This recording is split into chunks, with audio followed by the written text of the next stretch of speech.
하나님 말씀 사도행전 4장 31절입니다. 찾으셨으면 같이 합독해 올리겠습니다. 필기를 다함에 모인 곳이 진동하더니 무리가 다 성령이 충만하여 담대히 하나님의 말씀을 전하니라.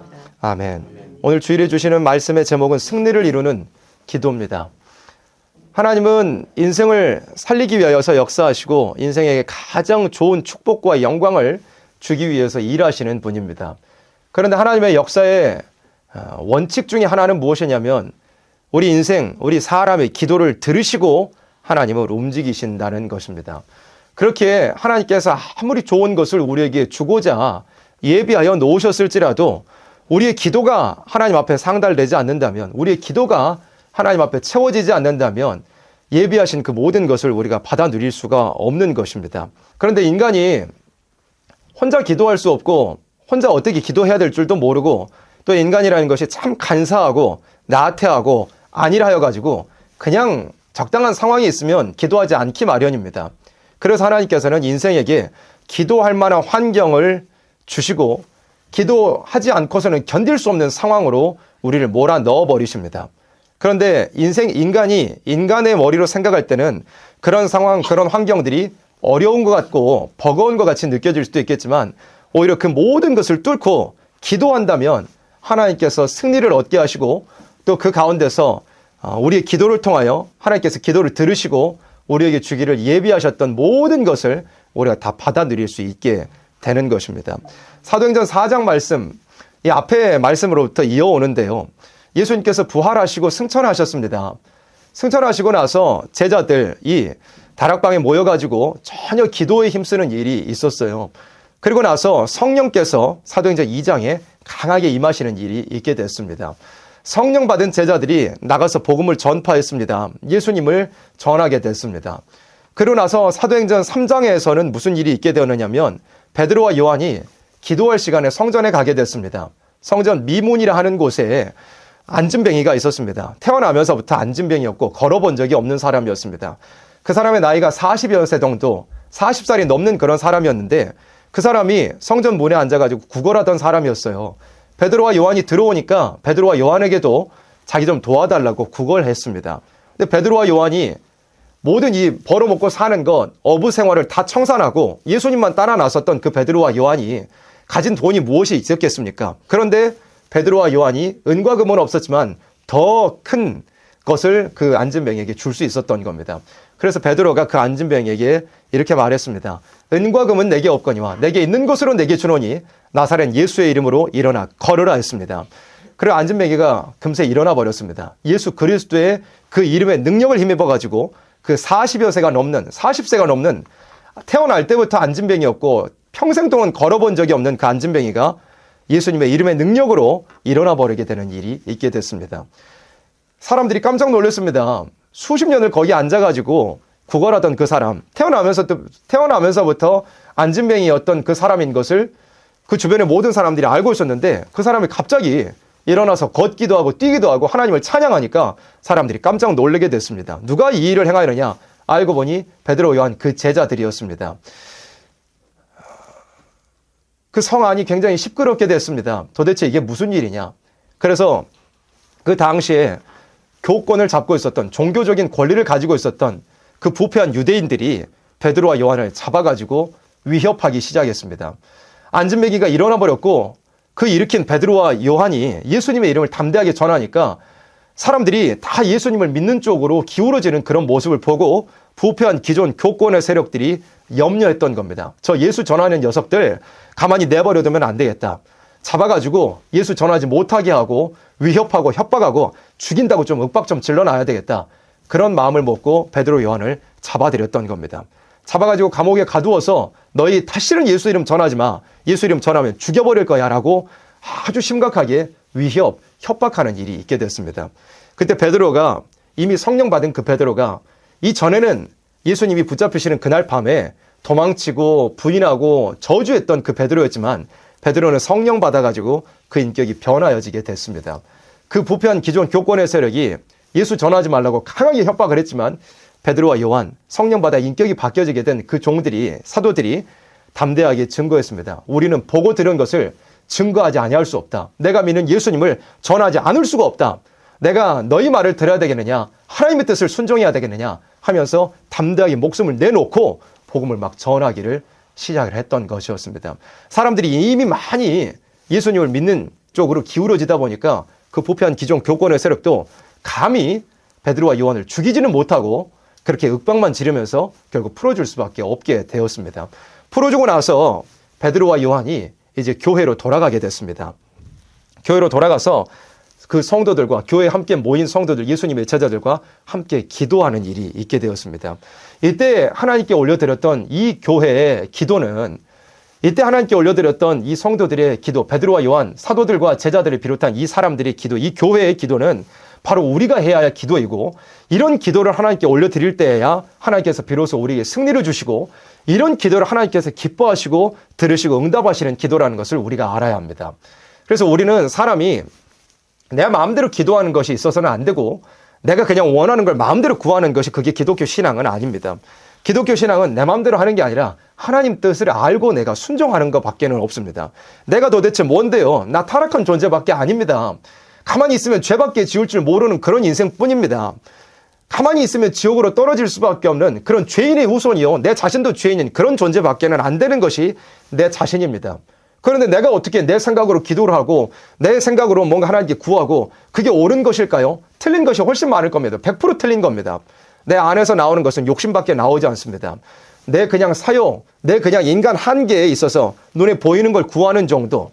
근데 하나님께서는 우리보다 훨씬 비교할 수 없이 높이 계신 분이시므로, 또 우리의 형편과 사정을 우리보다 더 잘 아심으로, 우리에게 필요한 것이 뭔지를 하나님은 누구보다 잘 알고 계시므로 우리에게 주고자 하시는 것이 있으셔요. 그리고 주고자 하시는 것을 성경에 기록하셨고, 또 그 주고자 하시는 것을 인간에게 가장 필요하고 인간에게 가장 좋은 것을 하나님께서는 주고자 예비하셨고, 그것을 어떻게 받을 수 있는가 하는 그 기도도 하나님께서 성경에 기록하게 하셨습니다. 그 기도, 하나님께서 예비하신 가장 좋은 것을 받아 누릴 수 있는 그 기도가 여러 성경에 나와 있지만, 그 중에 한 가지가 바로 이 사도행전 4장에 나와 있는 이 교회적인 기도입니다. 사도행전 4장 23절 말씀입니다. 사도들이 이제 풀려나게 됐어요. 그 부패한 기존 교권의 세력이 사도들을 막 강하게 협박했지만 사도들이 풀려나게 됐습니다. 사도들이 놓여가지고 그 동류에게 갔어요. 동류라는 것은 믿음의 동역자들인 겁니다. 교회로 이제 돌아가게 된 거였어요. 풀려나가지고요. 그래가지고 제사장들과 장로들의 말을 다 고하니 뭐라고 했겠어요? 우리가 이렇게 예수 복음 전하는 것뿐인데 이렇게 위협을 당하였다. 우리가 살해의 위험, 살인의 위험까지 당하였다. 이렇게 교회에다 보고를 했습니다. 그러니까 24절 말씀에 그 교회가 이 소식을 듣고 어떻게 했습니까? 듣고 일심으로 하나님께 소리를 높여 가라되, 대주제여 천지와 바다와 그 가운데 만유를 지으신 이시여 하고 기도를 시작하게 되었습니다. 그런데 이 기도의 모범 중에서 첫 번째 기도의 조건이 뭐냐면 바로 일심으로 드리는 기도가 돼야 한다는 겁니다. 24절에 그랬잖아요. 저희가 교회가 다 듣고서 일심으로 하나님께 소리를 높여 기도 드리기를 시작하였던 것입니다. 하나님께서 들으시는 기도는, 하나님께서 또 기뻐하시고 원하시는 기도는 뭐냐면 같은 마음, 한 마음, 일심으로 드리는 기도를 하나님께서 기뻐하시는 것입니다. 성경의 역사를 살펴보잖아요. 하나님의 대단한 역사가 나타날 때는 함께 신앙의 동역자들이 많든 적든 상관없이 함께 모여가지고 기도할 때 하나님께서 마음이 뜨거워지시고 그걸 들으시고 이 땅에 하나님 정하신 뜻대로 응답하여 주시는 일이 있었던 것을 성경 여러 구절을 통해서 볼 수 있고, 이 사도행전 4장에서도 볼 수가 있습니다. 그래서 하나님께서 원하시는 것은 마음이 하나로 모아져 가지고 기도하는 걸 원하셔요. 근데 사람이라는 게 아까도 설명했지만 타락한 본성이 있어가지고 마음 하나 되기가 사실 세상에서 제일 어려운 겁니다. 마음이 하나로 뭉쳐지기가 세상에서 제일 어려운 겁니다. 당장에 두 사람만 모여있어도 그 두 사람 마음이 합심되기가 쉬울까요? 정말 어렵습니다. 왜 그럴까요? 자기 안에 욕심이 있고 자기 안에 타락한 죄성이 있어서 그게 해결되지 않는 바이야는 사람이 온전히 한 마음이 되기가 다 어렵습니다. 겉으로는 어떻게 할지 몰라도 속으로는 자기의 욕심을, 자기도 모르지만 그 욕심을 따라서 마음이 하나 되지 못할 때도 실제로 많습니다. 교회라고 그게 다를까요? 우리가 완전함에 이르지 못한 바야는 우리 안에 죄성이 여전히 있습니다. 그걸 우리가 인정하잖아요. 또 우리 안에 욕심도 여전히 너무 많이 들어있잖아요. 내가 욕심을 죽이려고 하지만 나도 모르는 사이에, 내가 알지 인지하지도 못하는 사이에 내가 내 욕심을 따라가므로 내가 교회적으로 뭐에 함께 있을지라도 한 마음으로 뭉쳐지지 못할 때도 참 많이 있습니다. 그리고 현실적인 것도요. 예를 들어 함께 모여 기도해야 되는데, 한 마음으로 모여서 기도를 해야 되는데 내가 선뜻 신앙에 콱 발을 담기기 힘든 그런 나의 완악함, 그런 나의 담대하지 못한 그런 심령이 있을 수도 있어요. 그리고 어떤 사람은 함께 기도해야 되는데 여러 가지 돈 벌러 나가야 되는 사람도 있고요. 예배드리기 싫어하는 사람도 있고요. 또 얼른 집에 가야 되는 사람도 있고요. 그래가지고 어쨌든 한 마음으로 마음이 확 모아져가지고 하나님께 일심으로 기도해야 하나님께서 이 기도를 들으시는데 각자의 어떤 그 상태, 심령의 상태, 그 타락한 본성, 욕심 그런 것도 있고 또 여러 가지 현실적인 환경과 형편이라는 변명 때문에 마음이 하나로 모아져서 기도하지 못하는 일도 있게 됩니다. 그래서 하나님은 어떤 분이시라 그랬어요? 서론에서 설명했던 것처럼 어쨌든 하나님은 주고 싶어하는 하나님이에요. 그래서 하나님이 일심으로 기도하는 걸 요구하셔요. 근데 사람이 스스로 일심이 한 마음이 될 수 있다고요? 그럴 수 없어요. 그래서 하나님께서 어떻게 하시느냐면 일심으로 그러니까 한 마음을 가질 수밖에 없는 상황으로 집어넣어 버립니다. 그래서 사도행전 4장에서 이 상황도 무슨 상황이냐면 평안한 상황이 아니었잖아요. 어려운 상황이었잖아요. 지금 그 사도들 중에 두 사람이 죽임을 당할 위협 가운데서 겨우 벗어나게 된 일이었잖아요. 그러니까 그런 죽음의 위협, 사망의 위협, 살해의 위협 그런 굉장히 어려운 교회가 핍박을 당하게 됐을 때 교회들이 자동으로 일심이 됐던 겁니다. 그러니까 사람이 평안한 가운데는 마음이 하나로 되기 어려워요. 각자 생각이 이리 퍼지고 저리 퍼지지만 하나님께서 우리에게 복 주기 위하여 어려운 환경도 허락을 해요. 어려운 환경이 허락이 돼야 어려운 환경이 우리에게 있어야 내가 정신을 차리고 이 어려움을 내가 뛰어넘기 위해서 이거 하나 두고서 이거 하나 딱 표대로 잡아놓고서 기도해야겠다 하는 그런 일심으로 사람들의 마음이 모아지게 되는 겁니다. 그러니까 어려운 일이 오든지 뭐 핍박이 오든지 이게 다 뭐냐면 하나님께서 우리에게 복 주고자 하시는 그런 상황 가운데 마음을 하나를 이루어가지고 하나님께서 예비하신 걸 받는 기도를 해라. 그게 하나님이 원하시는 바였어요. 그러니까 어려운 환경도 여러 가지 이겨내야 될 그런 넘어가야 될 그런 산들도 다 우리에게는 어쨌든 하나님의 작정과 경륜 가운데 우리에게 주고 싶어 하시는 하나님의 사랑 가운데 벌어지는 일이라 하는 것을 우리가 반드시 알아야 할 것입니다. 그리고 두 번째로 이 교회적으로 기도했던 이 기도가 무엇이었느냐면 예언을 기억하는 기도였습니다. 25절 말씀에 또 주의 종 우리 조상 다윗의 입을 의탁하사 이제 교회적으로 기도를 하는데 기도할 때 뭘 하나님께 기도를 드렸냐면 이게 아주 중요한 부분입니다. 이 교회적으로 기도할 때 뭘 기도를 했느냐면 성경에 기록되어 있는 말씀을 가져다가 기도를 했어요. 무슨 말씀을 가져다가 기도를 했느냐면 시편에 보면 다윗이 시편을 여러 편을 기록했잖아요. 그 시편, 다윗이 기록한 그 시편이 어떤 하나님을 찬양하는 시의 하나로 머물러 있는 게 아니고 다윗이 기록한 시편은 예언서적인 그런 성격도 가지고 있습니다. 다윗은 신령한 사람이었어요. 왕이기도 했고 하나님을 찬양하는 사람이기도 했고 찬양대를 이끄는 영장이기도 했고 또 여호와의 싸움을 싸우는 군인이기도 했어요. 그런데 하나님을 찬양하는 또 하나님께 시편을 올려드리는 그런 사람이 문학가이기도 했고 또 한편으로 보자면 다윗은 선지자이기도 했습니다. 그래서 다윗이 시편에 기록한 아름다운 그런 시들은 예언적인 성격도 분명히 가지고 있어요. 그래서 이렇게 어려움을 당했을 때 한 마음으로 모여가지고 기도를 하는데 물론 가장 먼저는 24절 후반절에 대주제예요. 하나님의 그 완전하심을 찬양하는 그 말씀으로 먼저 하나님께 올려 기도를 시작을 했어요. 대주제요. 천지와 바다 그 가운데 만유를 지으신 이시오. 그 다음에 이제 기도를 뭘 시작을 했느냐면 성경에 기록된 말씀을 가지고 하나님께 기도했던 거예요. 또 주의 종 우리 조상 다윗의 입을 의탁하사 성령으로 말씀하시기를 하나님이 성령의 역사로 다윗을 통하여 이런 말씀이 기록되게 했었대요. 뭐가 기록이 되었느냐면 어찌하여 열방이 분노하며 족속들이 허사를 경영하였는고 세상의 군왕들이 나서며 관원들이 함께 모여 주와 그 그리스도를 대적하도다 하신 이로소이다. 하나님께서 이렇게 이미 구약의 성경 시편에 다윗을 통하여 이런 말씀이 기록되게 했대요. 무슨 말씀이요? 열방이 분노하고 열방이 허사를 경영하는데 세상의 군왕과 세상의 관원들이 그러니까 이방 세력들이 하나님을 대적하고 그 그리스도를 대적한다는 말씀이 성경에 기록되어 있었던 거예요. 그래서 이 교회적으로 기도할 때 무슨 기도였느냐면 하나님 우리가 이렇게 위협을 당하고 있는 것은 성경의 말씀이 우리에게 이루어지고 있는 것입니다 하고 기도했던 거예요. 근데 이 기도는 무슨 기도냐면 이 시편 말씀에 다윗이 기록한 것을 한번 봐볼까요? 이게 시편 2편에 기록된 말씀인데 다윗이 이렇게 기록했대요. 어찌하여 열방이 분노하며 민족들이 허사를 경영하는 고 세상의 군왕들이 나서며 관원들이 서로 꾀하여 여호와와 그 기름받은 자가 그리스도입니다. 예수님을 가리키는 거예요. 기름받은 자를 대적하며 우리가 그 맨 것을 끊고 그 결박을 벗어버리자 하도다라고 이방의 악한 세력들이 이렇게 하나님을 대적하는 일을 할 거라고 다윗이 예언적으로 기록을 해놨었던 거예요. 근데 왜 교회가, 예루살렘 교회가 함께 모여가지고 이 말씀을 가지고 하나님께 기도를 드렸느냐? 하나님, 다윗을 통해서 예언하신 대로 이 하나님을 향한 대적, 그리스도를 향한 대적이 지금 우리 교회에게 미치고 있습니다 하고, 하나님 말씀하신 대로, 그 예언하신 대로 그 위협이, 핍박이 우리에게 임하고 있습니다라고 기도했어요. 근데 왜 하필이면 이 말씀을 가져다가 기도를 해놨냐면, 이런 핍박이 있지만 다윗이 예언하기로는 이런 핍박 후에는 그 원수를 이기게 되는 승리가 있을 거라고 다시 기록을 해놨기 때문에 그래요. 그럼 무슨 뜻이냐면, 예언대로 핍박이 우리에게 임하였다면 예언대로 무엇도 우리에게 임할까요? 승리도 임한다는 것을 교회가 믿고 함께 기도했던 겁니다. 4절에 보세요. 하늘에 계신 자가 웃으신대요. 원수들이 아무리 하나님을 대적하고, 원수들이 아무리 예수님을 대적하고 예수 복음을 믿고 있는 그 교회를 대적할지라도 하늘에 계신 자는 웃고 계시대요. 무슨 뜻이냐? 비웃고 있는다 이거예요. 비웃고 계신다 이거예요. 원수들이 아무리 강해도 하나님 역사를 막을 수 있을까요? 막을 수 없어요. 그러니까 하나님이 웃고 계신 거예요. 주께서 저희를 비웃으시리로다. 그때 분을 바라며 진노하사 저희를 놀래어 이르시기를 내가 나의 왕을 거룩한 산 시온에 세웠다 하시리로다.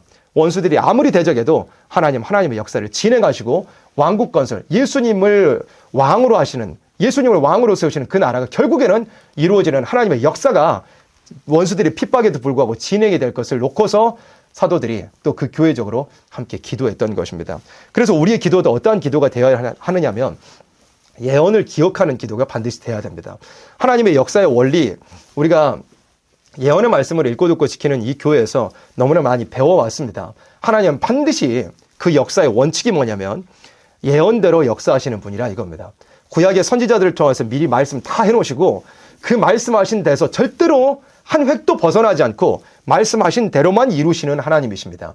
그러면 우리가 당하는 모든 어려움들도 예언대로 이루어지는 일이라면 그 예언에 뭐라고 또 기록이 되냐면 그 어려움도 다 이겨가지고 결국 하나님의 역사가 진행이 될 것도 예언이 되어 있어요. 그럼 우리의 기도라는 것은 하나님의 미리 약속하신 말씀을 믿고 기도하는 것이 되어야 됩니다. 말씀대로 어려움이 왔다면 말씀대로 승리도 올 겁니다.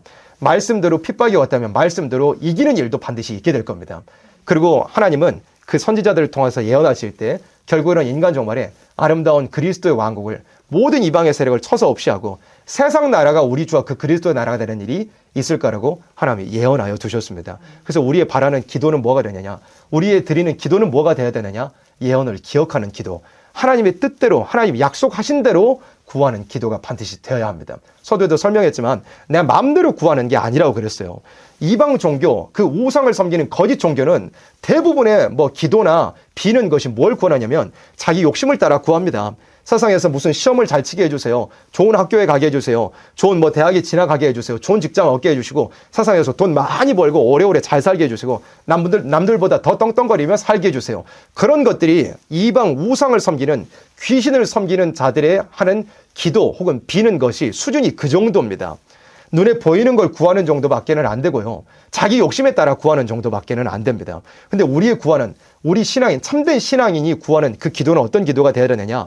하나님 주시겠다고 약속하신 것을 믿는 기도가 돼야 되고 하나님의 역사, 약속하신 대로 역사하실 것 믿는 기도가 돼야 하는 겁니다. 하나님의 예언은 우리에게 가장 좋은 걸 주시겠다는 예언이기 때문에 그래요. 하나님의 약속하신 것은, 예언하신 것은 우리에게 가장 축복되는 것을 우리에게 주고자 약속을 하셨기 때문에 우리가 이 말씀을 믿고 구하는 것 뿐입니다. 지금 그러니까 이 마지막 때도, 지금 우리가 살아가는 이 시기도 굉장히 혼란한 시기잖아요.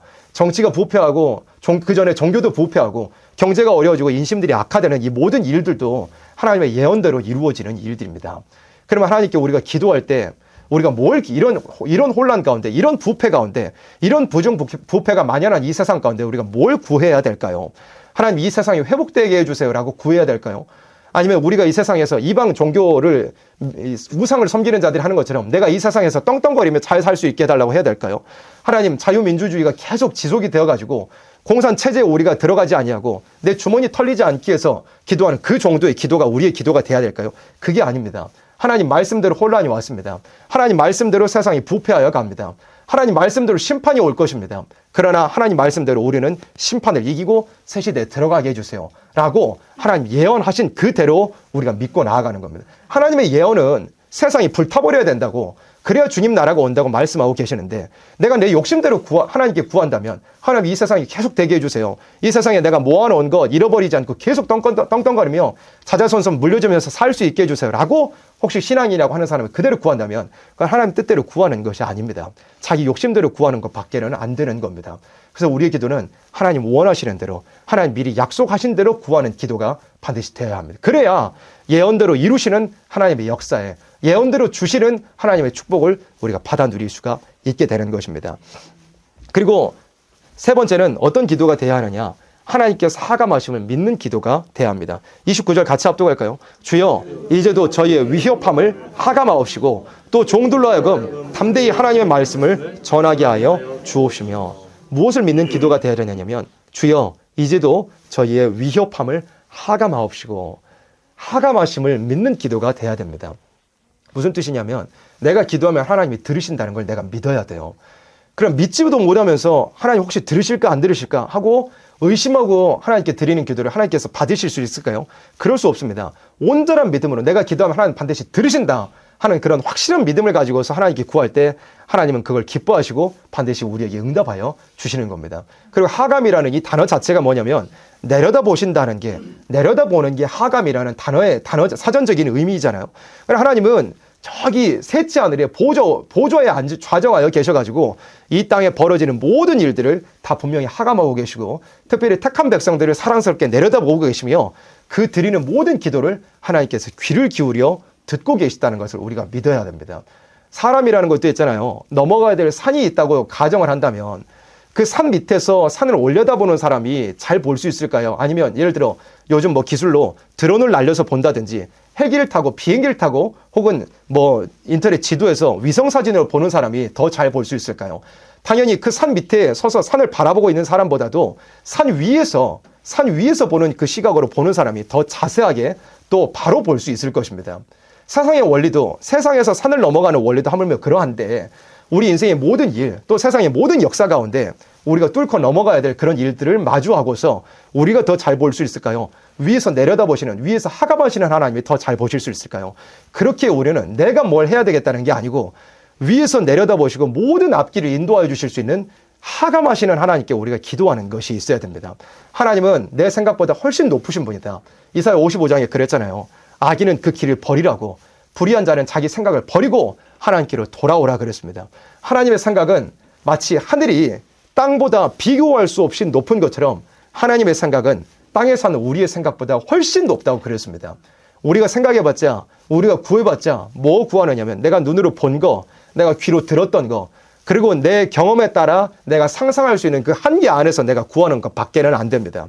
그런데 하나님께서 우리에게 주고자 하시는 것은 고린도전서 2장 9절에 있는 것처럼 우리가 눈으로 보지도 못한 것, 우리가 귀로 듣지도 못한 것, 그러므로 내가 경험해 보지 못했으므로 내가 마음으로 생각지도 못한 가장 좋은 것들을 하나님께서 하나님을 사랑하는 자들을 위하여서 예비하셨다 그랬습니다. 그래서 우리의 기도는 위에서 계신 하나님께서 나보다 더 잘 아시는 하나님, 그리고 내가 기도할 때 반드시 들으시는 하나님, 그리고 내 갈 길을, 가장 복된 길을 예비하시고 위에서 내려다보고 계신 하나님을 믿고서 우리가 구하는 기도가 반드시 돼야 한다는 겁니다. 그리고 구할 때 뭘 또 구하느냐? 네 번째 30절 말씀입니다. 같이 합독할까요? 손을 내밀어 병을 낫게 하옵시고 표적과 기사가 거룩한 종 예수의 이름으로 이루어지게 하옵소서 하더라. 이루어지게 하옵소서 했습니다. 네 번째는 뭐냐면, 하나님이 역사하시면 된다는 걸 믿는 기도가 돼야 됩니다.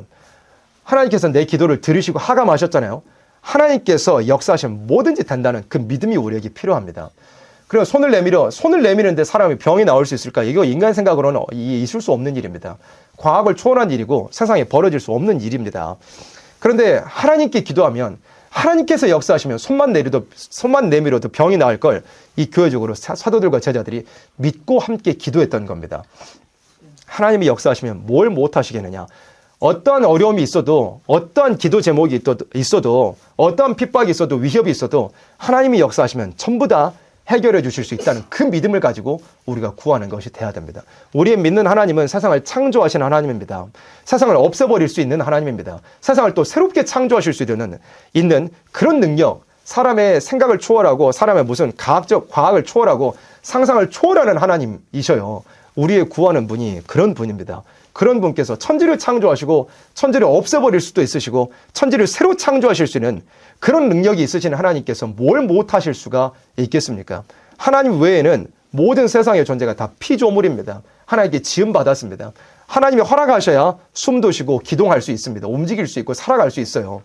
그런데 하나님께서 지으시고 하나님께서 허락하셔서 숨쉬고 살게 하신 모든 피조물들, 하나님께서 역사하시면 되지 않을 일이 있을까요? 전혀 없습니다. 하나님께서 역사하시면 반드시 된다는 겁니다. 우리의 기도라는 것은 이걸 믿는 믿음을 가지고 구하여야 되는 겁니다. 기도에는 능치 못할 일이 없다고 그랬습니다. 예수님께서 말씀하셨죠. 너희가 내 이름으로 무엇을 구하든지 다 이루어주겠다고 분명히 예수님께서 약속하셨습니다. 하나님께서 예수의 이름으로 드리는 그 기도를 들으시고 하나님이 역사하시면 어떤 것이라도 다 이루어 주실 수 있다는 것을 믿고 기도하는 우리의 기도가 될 때 하나님께서 응답하여 주실 수 있다는 것입니다. 그래서 이 교회가 이 네 가지 요점을 가지고서 하나님께 기도했습니다. 그러니까 31절 우리가 제일 처음에 합독했던 이 말씀대로 빌기를 다하며 기도가 이제 맞춰졌습니다.